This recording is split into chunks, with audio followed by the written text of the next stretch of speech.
Are you looking to build or rebuild your credit?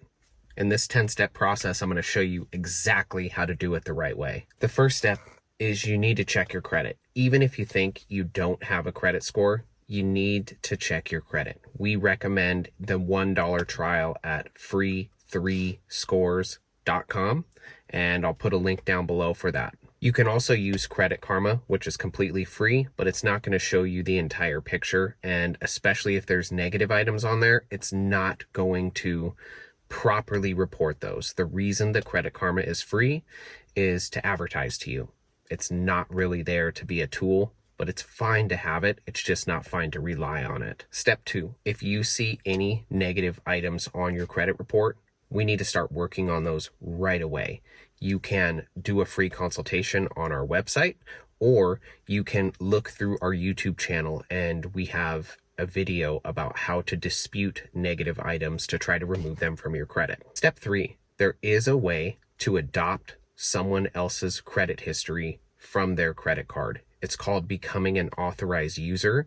Ideally, you want to do it with a friend or a family member, somebody that shares your same address or an address that you've lived at in the past. Talk to your friend or family member. Make sure that the card has all of the payments on time. Make sure they keep the balance low, and make sure they plan to keep the balance low and plan to make all their payments on time.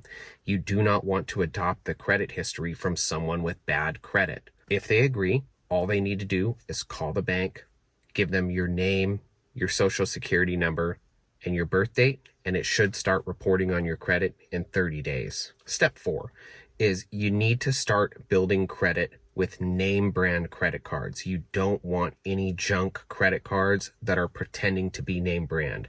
So I'm going to put a link here on the screen and below for the Capital One pre-approval tool, and it will tell you exactly what credit card you're pre-approved for without causing a hard inquiry. Worst case scenario, you need to get a secured credit card. That means if you put $200 in an account with the bank, they'll give you a card with a $200 limit. It's secured. There also is a possibility that you may be approved for an unsecured card without a down payment. That would be great.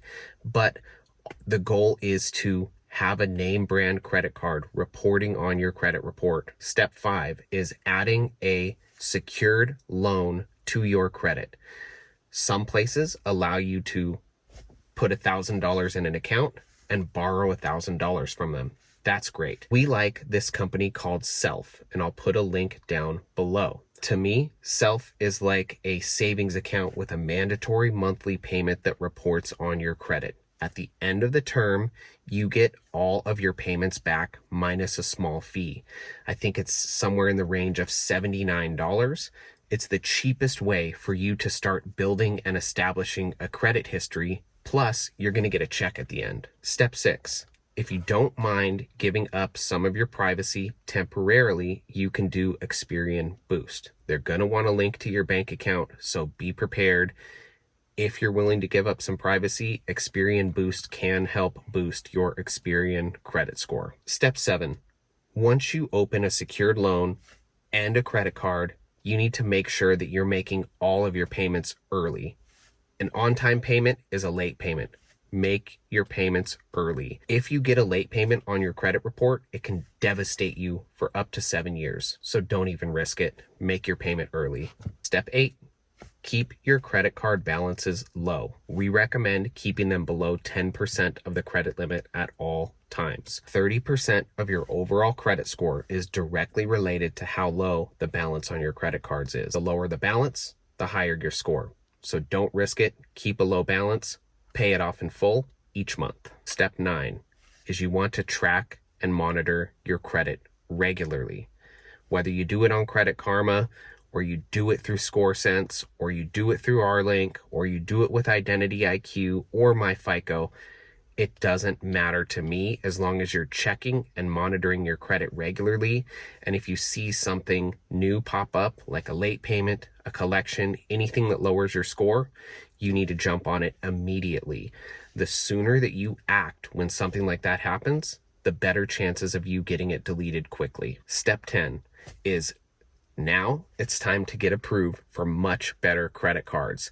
I want you to start points hacking and credit card hacking to save a ton of money on all of your expenses. If you found any of the information in this video helpful, please like it and subscribe to our channel for more great information. And if you have questions or were confused about anything, put them in the comments and I'd be glad to address those for you.